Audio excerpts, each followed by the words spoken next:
Bismillahirrahmanirrahim. Kita sebenarnya perjumpaan ni dia saya mula dengan salam. Assalamualaikum warahmatullahi wabarakatuh. Sebenarnya perjumpaan petang ni sebenarnya kalau ikutkan dalam tentatif awal tidak dirancang. Cuma saya minta kebenaran pengarah program lah untuk buat perjumpaan. Cuma saya faham sebab hari ni hari bekerja, jadi agak susah lah untuk semua hadir. Cuma perjumpaan saya ni lebih kepada macam kita panggil pertemuan umum. Maksudnya sepanjang anak-anak punya program 3 hari ni, saya nak bagi sedikit sebanyak feedback lah. Maksudnya bagi maklum balas berkaitan dengan program. Maksudnya dekat sini pun ada daripada ahli karya surau kan. Jadi mungkin ada perkara-perkara yang kita boleh buat kesinambungan program selepas ni untuk anak-anak lah khususnya. Okey, yang pertama, kalau daripada tentatif tu, kalau perasan, hari pertama dan hari kedua tentatif dia lebih kurang sama. Iaitu pagi dia akan ada halaman Quran. Pada anak yang baca Iqra' memang akan dikelompokkan dengan Iqra' lah, yang Quran. Lepas tu ada jawi, ada tasmid hafazan, ada tasmid bacaan dalam solat, dan ada pergerakan-pergerakan dalam solat lah. Dan kita ada jemput ustaz ataupun ustaz yang bagi ceramah. Okey. saya maklumkan ni untuk kita panggil keseluruhan lah. Okey, kalau ikutkan daripada range umur untuk peserta adalah umur 6 tahun paling muda. Waktu tu saya terima lah 6 tahun, kalau ikutkan 7 tahun. Cuma saya terima 6 tahun sampai paling besar adalah tingkatan 2. Jadi walaupun range umur tu kita kata daripada 6 sampai tingkatan 2 tu agak jurang, agak besar, tapi kita kelompokkan murid ikut tahap. Maksudnya tahap jawi dia macam mana, tahap Quran dia macam mana. Dan kalau yang saya boleh bagi sedikit sebanyak feedback berkaitan dengan yang pertama adalah berkaitan dengan Quran kan. Okey, maksudnya anak-anak punya tahap pembacaan Al-Quran, kita kata ada yang kita kata mungkin darjah 3, darjah 4 dia dah baca Quran. Dan tak nafi masih ada darjah 3, darjah 4 yang masih baca Iqra', darjah 6 pun masih ada. Okey, kalau saya punya pendirian mungkin berbeza lah dengan orang lain berkaitan dengan Quran ni. Ada orang mungkin background dia kalau boleh anak darjah 3 dah masuk Quran. Maksudnya memang push lah anak. Lepas tu bila anak berlaku kelewatan pada anak tersebut, maksudnya kita kata sampai satu tahap darjah 6 pun masih baca Iqra' kan. So, jadi kadang-kadang kita letak judgement lah, atau kita letak penilaian ke anak tersebut, dia lambat. Sebenarnya kalau ikutkan, kalau untuk saya punya prinsip bab agama ni, dia tak ada istilah terlambat sebenarnya. Sebab kalau kita tengok, kita sendiri yang dewasa pun kadang-kadang dalam berhadapan dengan situasi, kadang-kadang ada yang umur 30 baru belajar Iqra'. So, jadi kalau dia umur tingkatan 2, contoh tingkatan 2, tingkatan 1 masih dalam proses nak belajar Quran, sebenarnya continue. Dan cuma kita ni kena faham, bila anak tersebut dah umur 11 tahun ke atas, dia sebenarnya agak malas dah, ataupun agak segar. Dia bukan malas, dia malu untuk pergi ke program, dan dia malu untuk pergi ke kelas mengaji. Jadi kita yang sebagai parent ataupun orang lagi dewasa ni, dia kena push sikit. Bukan saya cakap pada yang duduk di bandar, yang duduk di kampung pun sama je. Bila dia dah masuk sekolah menengah, dia punya cara berfikir dah tak pergi mengaji dengan Tok Guru dah. Dia anggap sampai sekolah rendah saja yang pergi mengaji harian. Bila masuk sekolah menengah ni, kalau ada pun daripada budak tu tengok orang je. So, jadi kalau pandangan saya, kita tengok anak sekarang dia dah baca Iqra' 4 kan. Dia baca Iqra' 4. Tak apalah, kita slow-slow dengan dia. Sebab setiap anak ni tahap dia tak sama. Ada anak dia cepat bab mengaji lah. Dia bab mengaji ni sama je macam bab belajar. Saya kenapa saya kata macam tu, sebab ramai sahaja yang dekat luar, anak-anak dia pandai Quran, hatta hafal Quran pun, tapi belum tentu lagi perangai dia baik. Tapi ada anak, walaupun dia lambat, tapi dia ada effort untuk ni, tapi perangai dia baik. Sebabnya apa? Sebab setiap budak tu tahap pembesaran dia dengan tahap penerimaan ilmu dia tak sama. So, jadi kalau bab Quran ni, pandangan saya, kalau kata anak tu masih berada dalam keadaan pembacaan kurang baik, continue sahaja. Kalau anak tuan-puan dah umur 11 tahun ke atas, agak mencabar bab emosi. Bab emosi saya tak nafi lah, sebab macam peserta yang datang hari ni pun, saya ada juga WhatsApp parent WhatsApp saya, cikgu susah cikgu bila anak dah darjah 6 kan, nak suruh datang program kan. Lepas tu pula 2 tahun lepas PKP, lepas tu dia macam dah mula nak bergaul dengan orang, lepas tu dia datang program, macam dia rasa rendah diri. Bila dia datang, dia tengok mungkin budak darjah 4 tu lagi better daripada dia buat Quran. Jadi kita kena tekan dekat dia benda yang sebenarnya tak perlu diperbesarkan kesalahan dia. Sebab bab belajar ni kita tak boleh nak blame dia banyak sangat, sebab dia macam ni, kita akan berhadapan dengan risiko paling besar bila mana kita bagi mental pressure ataupun tekanan mental pada dia. Kita duk push dia sampai satu tahap dia tak nak, yang menyebabkan daripada elok-elok dia nak, dia tak nak langsung. Yang itu sebenarnya lebih baik kita sabar dulu, kita cuba cari solution. Marah kena tak, tegas kena tak, perlu. Sebab dekat sini pun ada masa kita bertegas. Contohnya dia main-main kan, ustaz tu memang akan bertegas tau. Kenapa awak bising macam tu? Bertegas bila perlu. Kalau kita macam nak letakkan target untuk anak, mungkin kalau kata macam dekat sini yang mungkin anak dah darjah 5, darjah 6 dah mula menghafal, continue. Itu sangat bagus. Sebabnya Quran ni kita kata bila dia dah dibiasakan dan dilazimkan, insya-Allah kita kata bila dia besar nanti, jahat macam mana dia pun, sebenarnya bila Quran dia tak tinggal, insya-Allah sama juga dengan solat. Okay, yang itu adalah berkaitan dengan Quran lah. Lepas tu yang kedua adalah feedback berkaitan dengan solat. Okay, kalau ikutkan dalam pergerakan dalam solat, masih banyaklah anak-anak perlu diperbetulkan pergerakan dalam solat, terutamanya kedudukan tahiyat akhir. Sebab kedudukan tahiyat akhir ni sebab mungkin kadang-kadang anak-anak ni dia dah terbiasa tidak duduk pacak kaki. Jadi bila kita suruh dia pacak kaki, mungkin dia akan sakit kaki. Okey, tak apalah, benda tu kita kata kalau dia tak pacak kaki pun masih soft solat dia. Tapi kita jangan macam kadang-kadang saya tengok, mungkinlah setengah sekolah juga, suasana di sekolah, kadang-kadang perkara sunat dia wajibkan. Contoh, saya bagi contoh mudah. Kita tanya budak-budak kan, kita tanya soalan dia mudah je. Kita tanya, apa hukum bacaan doa kunut dengan doa iftitah?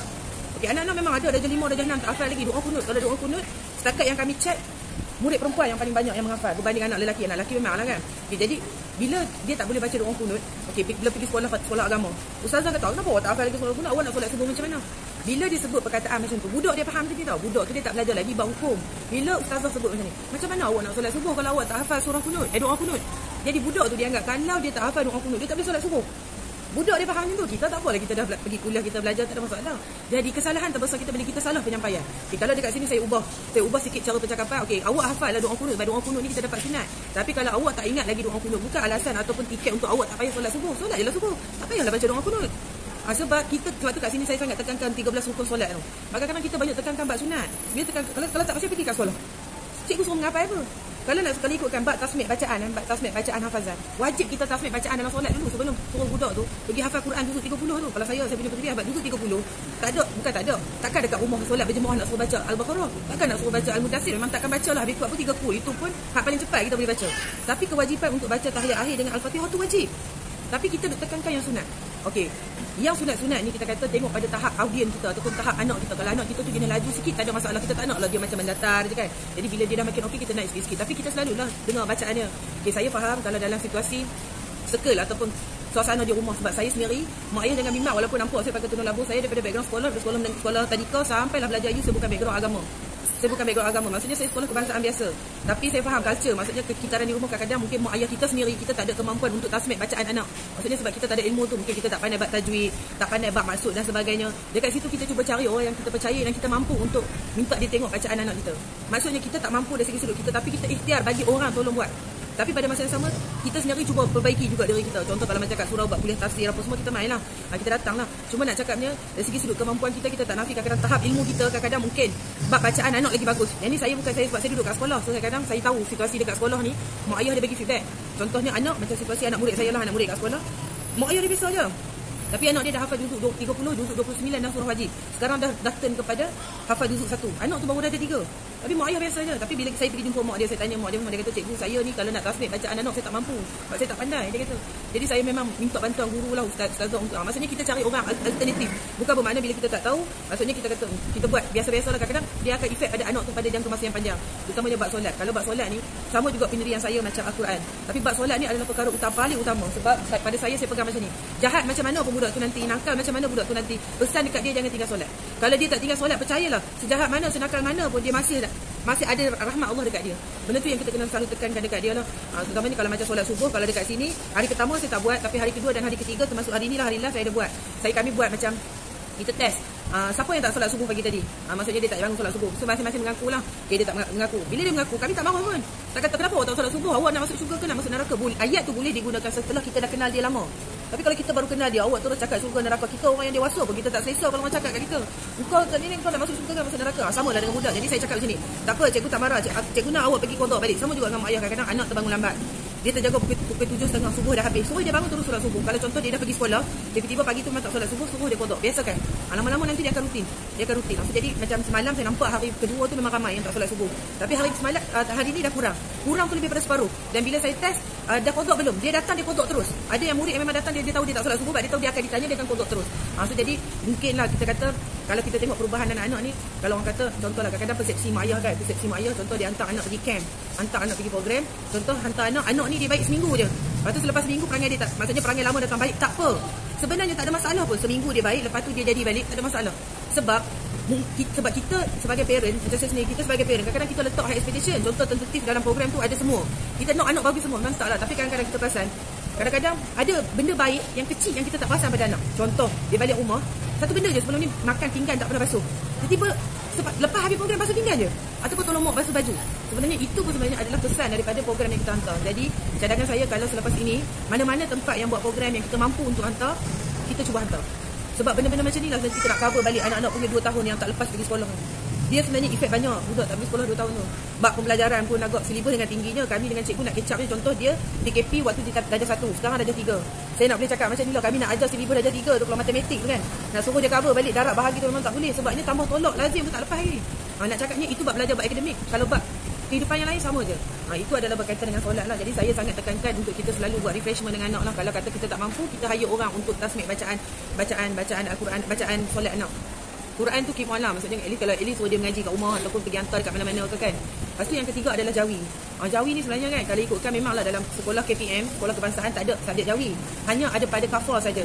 Tapi kepada mak ayah yang pernah tengok buku kafar anak darjah 1, istilah dia macam ni. Kalau anak tak boleh baca Jawi, maksudnya anak tak boleh buat buku kafar tu. Okey, Jawi memang tak ada dalam SPM. Jawi memang tak ada dalam PT3. PT3 dah tak ada dah masuk U, tak ada dah nak belajar Jawi kecuali memang dia ambil bahasa Arab ataupun dia ambil bidang agama. Cuma saya sangat tekankan bab Jawi ni bahasa kita. Maksudnya penulisan kita. Jadi anak-anak ni kadang-kadang ada yang dah pandai Quran pun belum tentu lagi boleh Jawi.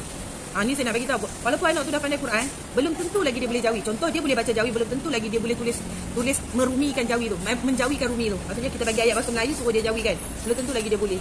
Jadi selain kadang-kadang kita tengok ada mak ayah dia mampu target untuk anak bahasa Inggeris. Bahasa Inggeris ni pada saya macam demand sekarang lah. Mak ayah kadang-kadang sanggup kan pergi hantar sekolah mahal. Saya tak ada masalah pun. Sebabnya itu kita kata hak dia juga sebagai seorang anak untuk mendapat pendidikan. Tapi perkara yang kita kena tekankan juga bab Jawi. Sebab Jawi ni saya nak bagi tahu, kalau contoh budak baca Quran, kalau perasan lah, kalau budak baca Quran, dia boleh baca Quran tapi dia tak kena huruf. Sebab trend sekarang mengajar Quran, dia bukan kaedah menyebut huruf. Dia kaedah membunyikan. Contoh, kita dulu alif di atas A, alif di bawah I, alif A, I, U kan. Lepas tu jim kita sebut jim. Dia orang sekarang bukan macam tu. Ja, ji, ju, ba, bi, bu. Bila kita test untuk sebutan huruf, kebanyakan yang anak walaupun dah baca Quran, belum tentu lagi dia sebut dengan betul. Contoh macam kha, to, zo, sod, dot. Dia takkan boleh sebut sebabnya dia keliru. Terutamanya bila huruf yang tunggal menjadi huruf sambung. Contoh sod, dot, fa, ho. Bila kita sambungkan, dia akan tak boleh jawab. Jadi dekat mana dia nak belajar bab huruf tunggal tu? Dekat subjek Jawi itulah. Daripada Jawi itulah. Tak apa. Daripada Jawi itulah yang dia akan banyak kenal huruf. Okay, kalau kita tengok macam orang kata kalau Jawi ni macam jelas sebab benda tu tak ada dalam UPSR sebelum ni, tak ada dalam SPM. Jadi mungkin kita tak banyak tekankan sangat. Tapi saya nak bagi tahu Jawi ni sangat penting sebenarnya. Biasanya kalau anak boleh kecap Jawi, Quran cantik. Sebab dia kena huruf. Tapi kalau anak Quran cantik, belum tentu lagi boleh kecap Jawi. Sebab Jawi dia bunyi. Dia bukan Quran dia sekarang ni trend orang mengajar bunyi, bukan mengenal huruf. Mengenal huruf pada hari pertama mengaji saja. Alif, ba, ta, saja. Bila awak dah masuk Iqra 6, awak dah tak kenal dah alif apa sebab awak terus baca. Macam contoh amma yatasa, kita baca terus, kita tak ada dah nak kenal ain ke apa, tak ada dah. Sebab budak sekarang contoh kalau pergi ajar mengaji, dia tak boleh baca perkataan tu. Ustazah bukan suruh eja tau. Kalau kita dulu eja kan, dulu kita eja kan, sebab ustazah suruh kita eja. Tapi sekarang budak ustazah bantu baca kan kat budak tu. Maksudnya kalau Jawi kita tengok kalau dia ajar Quran, bila anak dia tak boleh sebut perkataan tu dengan betul, dia tak suruh budak tu eja, tapi dia akan bantu budak tu baca. Sebab tu jadi trend dia berbeza sikit dengan cara kita belajar Quran dulu. Sebab tu kenapa saya sangat tekankan bab Jawi. Jadi kalau ikutkan feedback berkaitan dengan Jawi ni, agak ramai juga yang tak dibaca dengan baik dan tidak boleh menulis dengan baik. Jadi kalau macam saya cakap tadi, kalau anak kita bab Quran, bab Jawi dengan bab solat ni, kita kena kenal anak kita macam mana. Maksudnya macam contoh bab solat, macam saya ulang lagi sekali, bab doa kunut dengan doa iftitah memang ramai tak boleh baca, terutamanya anak lelaki memang tak hafal lah doa kunut. Tapi kadang-kadang kita tanya kenapa tak solat subuh, saya tak ingatlah doa kunut. Jadi bila kita dihabitkan guna hukum yang salah, kita meletakkan benda tu bukan rukun tapi kita letak rukun. Contoh kadang-kadang kat sekolah pun jadi, macam mana awak solat subuh kalau awak tak baca doa kunut? Cikgu pun tak tahu hal bab hukum. Maksudnya kita patutnya cakap macam ni, okey, tak apalah awak teruskanlah hafal doa kunut, tapi solat subuh kena. Doa kunut wajib tak dalam solat? Tak wajib pun. Jadi budak tu dia dikomplitkan, dikompreskan, dipadat dengan benda yang tak sepatutnya bab hukum. Jadi dia rasa susah. Bila kita cerita kat dia, tak perlu pun. Ni hari kedua bila kami test pasal solat subuh. Kami test pasal solat subuh, bila saya sebut, awak tahu tak doa kunut tu awak tak boleh baca pun dalam solat kalau awak tak ingat. Budak lelaki terkejut. Betul ke cikgu ke kena baca? Saya kata tu cikgu kat sekolah awak suruh, tapi cikgu kata tak payah sebab tanya balik. Ada dalam rukun tak? Cikgu tanya, suruh buka balik. Ada tak dalam rukun? Tak ada dalam rukun. Tu jadi saya kata buat macam solat sunat biasa je lah. So jadi ini antara feedback yang saya boleh bagi berkaitan dengan anak-anak lah. Kalau nak bagi by person-person, kami tak betul-betul kenal lagi anak secara one-to-one. Kalau dalam halaqah pun kita kata boleh kenal secara umum lah, sebab dia sempat baca Quran dengan kita 3 kali termasuk hari ni. Solat, kita sempat tengok pergerakan dalam solat 2 hari. Maksudnya semalam dengan hari ni yang betul-betul praktikal tengok pergerakan. Tapi setiap kali solat duha memang kita tengok pergerakan anak. So jadi pandangan saya kalau macam yang terutamanya kalau yang duduk dalam karya sini, mungkinlah boleh JV dengan karya macam mana untuk kita hidupkan balik karya. Kadang-kadang karya ni saya cakap betul lah, saya sangat respect. Biasanya program macam ni karya masjid yang buat, bukan karya surau. Sebab karya surau buat boleh dapat 100 lebih partisipan. Biasanya 100 lebih partisipan ni karya masjid. Biasanya saya saluran program dengan masjid. Bila Cikgu Bidin maklum kat saya, cikgu minta tolong turun LEP 7, kebetulan cuti sekolah. Saya pula cuti sekolah kena masuk pejabat macam biasa. Tapi Cikgu Bidin ni dia macam buah saya lah, dia bagi pelepasan lah 3 hari ni tak payah masuk pejabat. So, jadi saya kata boleh je. Lepas tu dia kata buat program dekat surau. Lepas tu dia cakap 80 orang peserta. Saya sebenarnya tak yakin tau dengan 80 dekat program surau.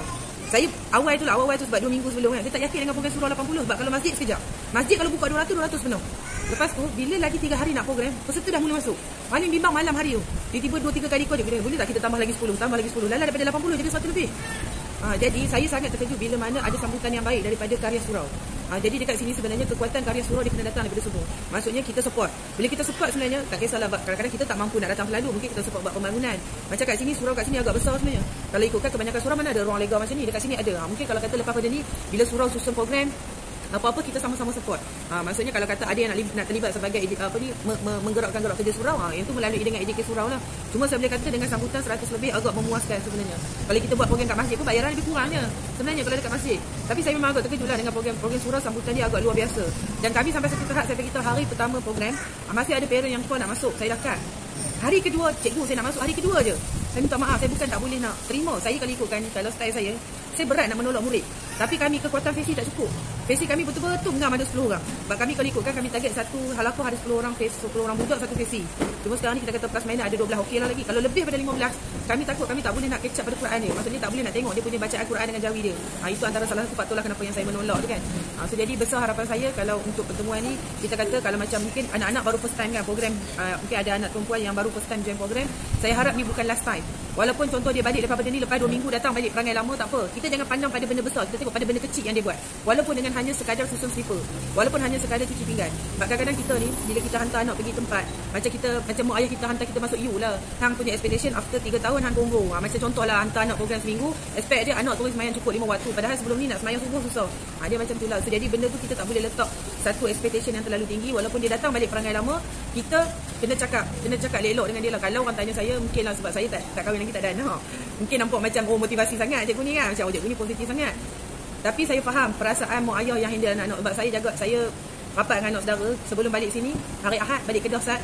Ambil anak belakang main sini join program. Dia tak pernah join program. 3 hari direct ni balik rumah pukul 10 tidur dah. Memang lembek lah, dia tak pernah join. Bad mood memang tak payah nak cakap kan. So jadi saya sebagai makcik, ada tak emosi bila handle benda tu? Jangan cakap tak ada lah, cengeng pula makcik dah kan. So jadi saya pula garang. So jadi saya faham perasaan mak-mak yang kata kalau anak sendiri pun kita mudah emosi. Sedangkan saya sendiri handle anak saudara pun ada masa emosi. Kalau arwah mak saya kata jangan duk ajak lah. Ni cengeng sangat, dia kata macam tu lah. Sampai tu tahap saya kata kalau nak ajar anak saudara ni, pergi hantar orang lain, jangan suruh saya. Saya cakap saya bayar tak apa, saya kata, tapi jangan hantarkan saya. Tapi anak murid saya okey. Sebab anak murid kita ni anak murid mungkin culture dia lain. Sebab dia datang jumpa kita 8 pagi 5 petang. Lepas tu ada masa kita tegas. Cuma style saya, kalau saya tegas, saya garang, saya akan terang balik kenapa kita garang. Itu adalah berkaitan dengan 3 tu lah. Pada yang ada anak perempuan, yang ada pada anak perempuan, saya waktu semalam saya dah jumpa anak-anak darjah 3 ke atas. Darjah 3 ke atas dan yang dah balik lah. Saya dah terangkan beberapa perkara berkaitan dengan kebersihan aurat luar, aurat ketika solat. Bab kebersihan dengan akil balik ni penting, terutamanya bila yang dah balik lah. Ada dalam kalangan anak-anak dia tahu pasal kena ganti solat. Sebab anak-anak ni dia faham macam ni, yang tak boleh solat ni dia ingat bila datang haid hanya ganti puasa saja. Sebenarnya ada kiraan yang wajib ganti solat. Contohnya dia zuhur dah masuk 1:30, dia tak solat zuhur lagi, dia period pukul 2 petang. Sebenarnya zuhur tu wajib diganti. Sebab dia datang period zuhur dah masuk dan dia tak solat zuhur lagi. Dia sedar period dia tu pukul 2 petang. Zuhur 1:30. Kalau dia tak solat lagi, bila dia dah suci dia kena ganti. Jadi kebanyakan anak-anak dia tak tahu pasal benda ni. Jadi mungkin kita boleh bagi suggestion kepada kalian untuk buat program penerangan berkaitan dengan kiraan haid dengan istiadah. Dan ada anak-anak kita yang ada berdepan dengan masalah istiadah. Maksudnya datang sebulan direct. Macam mana dia nak kira tempoh suci dia? Macam mana dia nak kira tempoh haid dia? Dia sebenarnya saya cakap betul lah. Saya memang sebut juga dekat anak-anak yang semalam. Kalau anak-anak yang mengalami masalah istiadah, ayah pun dia kena tahu tau. Sebabnya dia melibatkan keperluan anak, dia melibatkan waktu melibatkan hukum lah. Istiadah ni saya nak beritahu, kalau boleh, kalau berlaku dekat anak-anak, carilah ubat. Pergi jumpa doktor untuk dapatkan consultation macam mana nak stop, ataupun mintalah doa ke Allah stopkan istiadah tu. Kalau kata macam ada seorang ustaz ni kata, contoh kita minum air zam-zam, kita niatkan waktu kita selawat baca Al-Fatihah, lepas tu niatkan ya Allah kalau ada penyakit dekat dalam, ya Allah kau sembuhkanlah. Itu salah satu ikhtiar lah yang kita boleh ambil air zam-zam ni, sebab air zam-zam ni air yang paling suci kan. Jadi kita niatkan untuk kebaikan anak. Kenapa saya kata istiadah ni penting? Sebab bayangkan kalau anak tu 3 bulan direct istiadah, dia tak pandai kira, 3 bulan tu dia tak solat. Bila 3 bulan tak solat, contohlah kita ambil maksimum kepada tempoh period adalah 15 hari, 14 hari, 15 hari tu, 3 bulan dia tak solat, maksudnya sebulan setengah dia kena qada solat. Sebulan setengah ni mau lembek lutut kalau ganti tau. Sebab tu saya kata, tumpang anak kita duk muda lagi, kita carilah ilmu sikit untuk kita bagi dekat dia, supaya benda ni dia tak tergantung. Tak, dia macam ni, kalau macam puasa, macam contoh saya meninggal kan. Saya meninggal, saya ada simpanan, ataupun saya tak ada simpanan pun saya ada waris. Waris tahu saya tinggal puasa berapa tahun. Waris boleh bayar dia. Tapi solat tak. Solat kalau kita dah mati hari ni, solat kita yang kita tinggal berapa puluh rakaat tu, anak tak boleh ganti, melainkan doa je daripada seorang anak kepada seorang mak. Itu solat dia jadi individu. Puasa tak apa. puasa, zakat, apa semua yang tu boleh dibayar balik kepada waris, boleh buat balik. Tapi solat tak. So jadi semalam sempat jumpa anak-anak, ada yang maklum pasal kiraan istiadah tu. Cuma saya nak bagi point dia, satu benda je macam mana nak kira dia. Biasakan ajar anak catat bila period. Walaupun anak kita tak period lagi, contoh darjah 3, darjah 4, darjah 5 tak period lagi, ambil ilmu ni, pastikan dia catat bila dia datang. Contoh dia datang period 15 hari bulan 2, waktu Zuhur dah masuk, tak solat lagi. Maksudnya nanti bila dia dah suci dia ganti. Biasakan catat. Kita perempuan pun kena biasa catat, sebab nanti bila kita suci kita ganti balik. Ajar anak daripada awal untuk dia catat tempoh suci dia. Sebab bila kita selalu catat, contohlah kalau kata kita ada masalah hormon ataupun masalah dalaman, khususnya pada anak-anak perempuan, bila dia bawa pergi doktor akan refer tarikh 3 bulan ke 5 bulan sebelum period. Kenapa saya cakap macam tu? Sebab saya baru balik pada umrah. Jadi waktu nak pergi umrah tu kita ada ambil consultation doktor untuk ubat. Jadi doktor dia review 6 bulan sebelum, kitaran kita macam mana.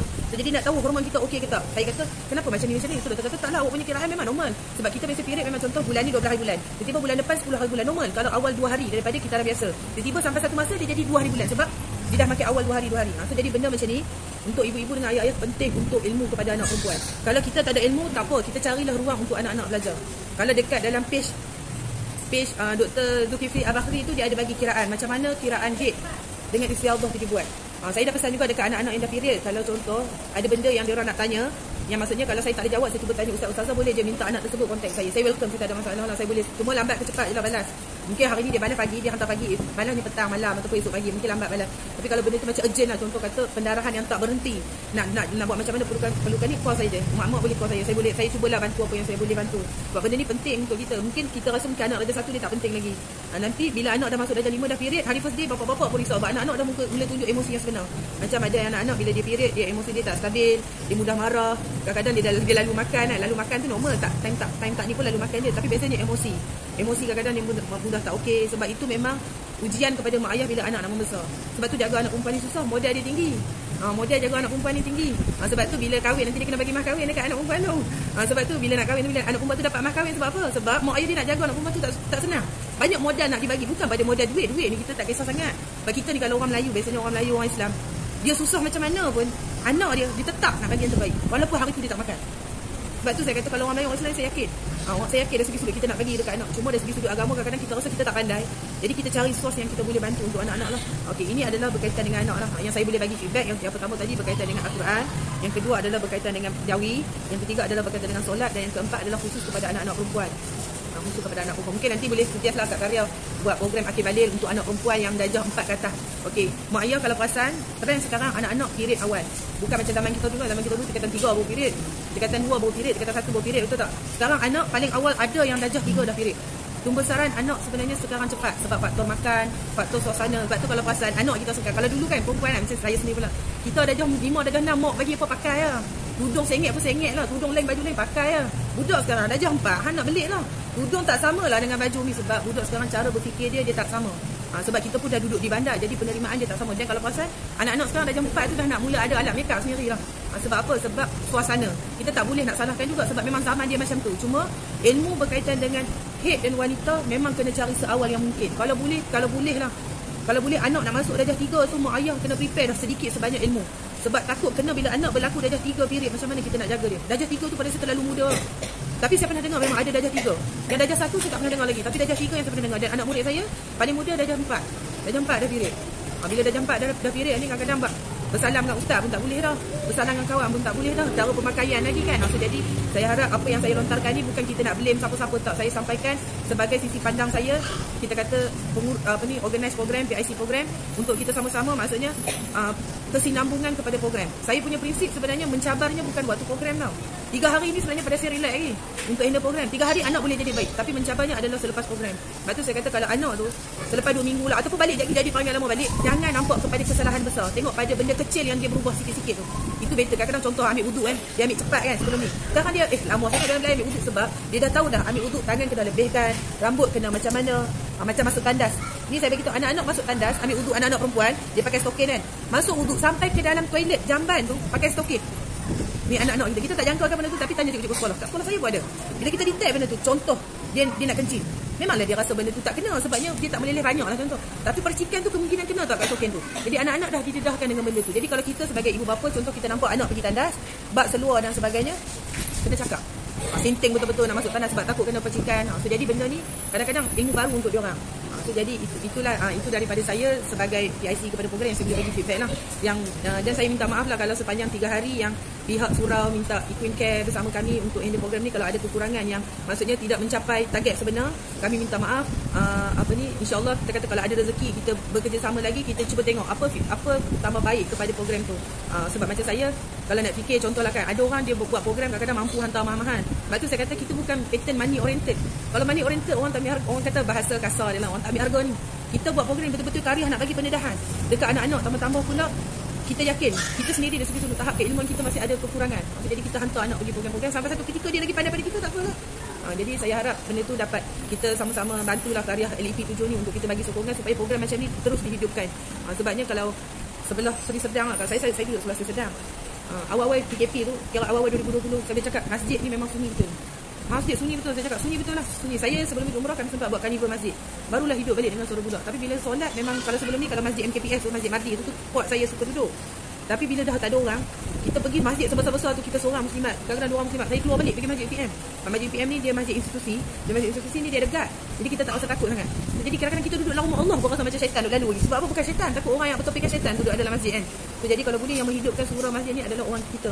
Kalau macam dekat UPM tu dengan surau-surau sana banyak foreigner. Foreigner pula yang hidupkan. So jadi agak merugikan lah kita orang yang duduk setempat kat sini. At least kita bawa anak-anak, kadang-kadang saya faham. Contoh nak bawa anak-anak, contoh mak ayah, especially mak anak kecil-kecil kan. Bawa anak, lepas tu anak bising, lepas tu dapat pula karya hang jenis skeptical. Tengok hang pandang atas bawahan. Pada saya abaikan. Kalau kita ambil benda tu, contoh bila kita bawa anak kita bising, lepas tu kita tengok macam ada karya yang tak selesa. Sebenarnya kita kena sabar. Kalau kita terus stop tak bawa anak ke masjid surau, sebenarnya kita yang melepaskan peluang untuk anak kita dekat dengan rumah Allah. Sebenarnya itu biasa. Cuma daripada penggerak karya surau saya minta, tolong buang persepsi pandang orang atas bawah bila bawa anak kecil dan sebagainya. Sebab kita pernah satu ketika masjid surau tak hidup langsung. Bila kita buat program, kita nak orang datang masjid. Bila orang datang masjid bawa kanak-kanak, bising sikit kita tak boleh terima. Sedangkan kalau masjid dekat negara Arab, negara luar, dia sangat meraihkan kanak-kanak, bising-bising lah. Sampai satu ketika dia orang belikan barang permainan kanak-kanak untuk kanak-kanak main. Tapi kita tak pernah lagi kan, Malaysia ada kesedaran untuk ada playground. Playground tu ada, untuk maksudnya dekat bahagian tertutup macam ni ada mainan untuk kanak-kanak. Orang import tu, okay, ni untuk budak-budak main kalau ada program. Sebab apa? Sebab kita tidak meraihkan kehadiran kanak-kanak. Contoh kalau kanak-kanak solat. Kalau ni Ustaz Dr. Zainul Ustaz Dr. Zulkifli Al-Bakri kan, mantan mufti kita, dia kata macam ni. Contohlah budak lelaki solat kan, budak kecil solat, budak kecil, tiba dewasa budak kecil. Kadang-kadang kita ni halau budak tu kan, suruh duduk soft belakang, kita kata terputus soft kan. Tapi Zulkifli Al-Bakri kata mana ada istilah terputus soft. Sekalipun budak tu budak, dia boleh. Dia macam ni tau. Kalau bab bawa solat ni, contohlah kalau budak tu tak balik lagi dengan orang yang dah balik, contoh umur 40, budak tu umur 10 tahun tapi tak balik lagi. Tapi kalau budak umur 10 tahun ni, bacaan Al-Fatihah dia lebih bagus daripada umur 40, umur budak 10 tahun ni lebih baik jadi imam solat. Sebab apa? Sebab surah Al-Fatihah tu wajib, rukun dalam solat. Sebab tu kita ni jangan kita pandang budak walaupun dia kecil. Hang leket, aku ni makan garam pada hang, kita buanglah sikit persepsi orang lama, orang dulu kan. So, jadi kalau ikutkan tak ada masalah pun kalau budak dia duduk satu soft dengan kita, dia tak ada istilah terputus soft. Kalau ada orang kata apa terputus soft, tolong bagi dalil apa yang menyatakan budak tu boleh soft dengan orang dewasa umur berapa. Tak ada jawapan benda tu. Sebab apa? Sebab kita selalu buat hukum sendiri, kita selalu buat persepsi sendiri. Sama macam doa kunut. Anak ustazah cikgu sekolah kafuan, anak tak solat subuh kan, macam mana awak nak solat subuh awak tak hafal doa kunut? Sudah budak tu tak mau solat subuh dah esok sebab tak hafal. Sedangkan doa kunut sunat muakkad, tak buat boleh mana ada Allahumma di situ, tak ada. Boleh memang tak baca doa kunut. Boleh memang tak baca doa kunut. So jadi benda tu kadang-kadang kita binakan suasana dalam keadaan benda yang tidak Islam tak letak tapi kita adakan. So jadi akhirnya masyarakat nampak Islam tu susah. Terutamanya bila kita, macam saya ada culture kawan-kawan dan muslim masuk Islam. Bila kita tak ada ilmu pengetahuan, kita tak cuba belajar, akhirnya orang yang masuk Islam ni takut. Semua benda nak kena pandai dulu. Sebenarnya kita ni semua bermula dengan, kalau bahasa orang kata bodoh dulu. Pandai tu boleh tentu lagi pandai. Baik kita rasa kita bodoh berbanding kita rasa kita pandai. Kita rasa kita bodoh ni, kita rasa kita nak menuntut ilmu. Itu kalau pandangan saya lah, prinsip saya. Minta maaf lah kalau bahasa kasar sebab baru balik Kedah 3 hari, jadi semangat sikit bahasa dia. Biasanya cakap luar je, sebenarnya boleh je cakap luar. Biasanya kalau cakap luar ni orang tak tahu pun kata Kedah pun. Nanti sebab baru balik 3 hari, bawa pula anak belakang duduk sebilik kan. Nak marah dia pun marah Kedah lah, takkan nak marah luar kan. Nampak sangat macam makcik dah hardcore macam tu lah. Jadi saya minta maaf di peringkat saya. InsyaAllah kejap lagi akan ada majlis penutup yang mana mak ayah ada, boleh dia masuk, tak ada masalah, duduk bahagian luar ataupun duduk dekat dengan anak. Elakkan duduk sebelah anak lah. Kalau boleh dia anak-anak dia duduk dengan kawan-kawan dia, cuma duduk bahagian soft yang ada, boleh masuk. Kita akan ada majlis penutup sekali dengan serahan CD dan sedikit sagu hati lah. Dan nanti saya sendiri akan buat penulisan bagi feedback dalam grup. Kalau kata terpulanglah kepada karya, kalau nak grup tu nak maintain sebagai hebahan kepada program kanak-kanak, maintain je lah. Kalau rasa nak left kepada saya, biasanya tak ada masalah pun. Biasanya kalau ada setengah orang dia suka maintain, lepas tu kadang-kadang grup tu beribu, sama lah macam saya. Selalu saya seorang dalam grup tu, kemuncak dia seorang dalam grup tu. Tapi kadang-kadang ada manfaat juga bila ada program cuti sekolah, ada kelas intensif apa, kita boleh share kan. Jadi kalau nak maintain pun tak ada masalah. So jadi ada apa-apa tak pertanyaan nak tanya? Tak ada kan. Saya tak marah tau. Saya memang cakap macam ni. Kalau saya marah dia macam lain sikit. Dia macam ada apa bulu tiga kat belakang. So saya on behalf bagi pihak penganjur, saya minta maaf. Sebenarnya memang tak rancang pun untuk berjumpa parent, tapi saya cakap dekat Cikgu saya nak jumpa juga. Sebab saya nak selepas program mak ayah ambil noted betul-betul apa yang kita nak bantu anak-anak, walaupun tak semua, tapi sekurang-kurangnya mungkin kita kata sekecil-kecil perkara dia boleh betulkan wuduk dia, betulkan Al-Fatihah dia pun saya dah cukup dah. Tu dah pahala kami, lepas tu saya sampaikan. So jadi wakil karya ada nak bagi tahu apa tak? Tak ada kan? Okay, jadi saya nak ucapkan terima kasih juga kepada karya LEP 7. Sebab ikutkan 30 kan mula-mula kan. Lepas tu naik kepada 40, sebenarnya 40 lebih. Half daripada ni adalah sebenarnya ada yang tak daftar melalui karya. Bila saya tengok alamat memang LEP 7. So jadi sebenarnya lebih daripada separuh datang daripada LEP 7. Jadi saya harap macam mana boleh support anak-anak punya program macam ni, harap continue ni nak tambah Ramadan pula lagi lah seronok. Sebab saya rasa surau sini dia agak harmoni. Sebab dia ruang dia agak luas. So jadi itu sahaja daripada saya minta maaf. Sekali lagi saya doakan semoga anak-anak kita semua Allah berikan kemudahan, Allah jaga dia orang. Walaupun contoh kita tengok anak tu tak pandai lagi Quran, tapi yang jaganya Allah kan. Lepas tu cuma nanti saya akan sharekan satu doa. Yang doa ni Nabi dia baca dekat sahabat. Yang mana setiap pagi sebelum pergi sekolah dia akan bacakan dekat sahabat. Tahu kan? Allah Maha Tinggi itu kan. Nanti saya akan sharekan doa tu kalau boleh, kalau tak ingat lagi dalam bahasa Arab, niatkan dalam bahasa Jawi atau dalam bahasa Melayu. Ya Allah, kau bagikanlah anak aku ni dalam lindunganmu. Ya Allah, boleh kau jagalah dia. Maksudnya sebelum dia pergi sekolah ataupun sebelum dia tidur. Sebab kita ni kadang-kadang banyak buat kerja. Maksudnya kita banyak marah anak tapi kurang berdoa. Saya nak bagi tahu terutamanya ibu-ibu yang dekat belakang, kalau last penutup, kalau lah kita ni mudah terasa dengan anak-anak, kalau boleh terus maafkan anak. Ada tahu tak sebab apa? Tahu tak sebab apa? Kenapa kalau contoh hari tu anak kita kurang hajar dengan kita, termarah kita, mama ni dah kenapa contoh, termarah kita ataupun ada buat benda kita menyakitkan hati. Saya kalau boleh saya minta mak-mak yang bergelar ibu tolong terus maafkan anak walaupun berasa jauh hati. Sebab takut Allah ambil nyawa kita malam tu dalam keadaan anak kita tidak dapat kemaafan kat kita. Sepanjang hidup dia dekat dunia, dia tak kenal. Jadi saya harap kalau mak-mak yang ada mudah terasa dengan anak-anak, kadang-kadang dengan anak-anak kecil pun kita jauh hati, sedih dan sebagainya, tolong biasakan diri memaafkan anak. Sebab takut kita mati, kita meninggal dalam keadaan kita meninggalkan tanpa kemaafan dan anak tersebut sepanjang hidup dia tak ada redha mak. So jadi saya harap benda tu, saya tak ada anak lagi, tapi saya harap kalau kemudian saya ada anak pun kita macam tu lah. Saya macam tu. Saya ni pun banyak ambil kutip pengalaman orang. Saya bercakap pun atas sisi saya sebagai seorang guru. Kalau saya sebagai seorang guru pun, walaupun mereka baru jumpa saya 3 hari, automatik dia orang adalah anak murid saya. Bila automatik dia orang anak murid saya, doa daripada saya tu insya-Allah hari-hari kita bagi. Sebab saya akan doa umur, ya Allah kau jagalah anak-anak murid aku ni. Maksudnya bagi dia orang, Allah jaga dia orang. Jadi tapi mak ayah ni lagi kuat doa dia.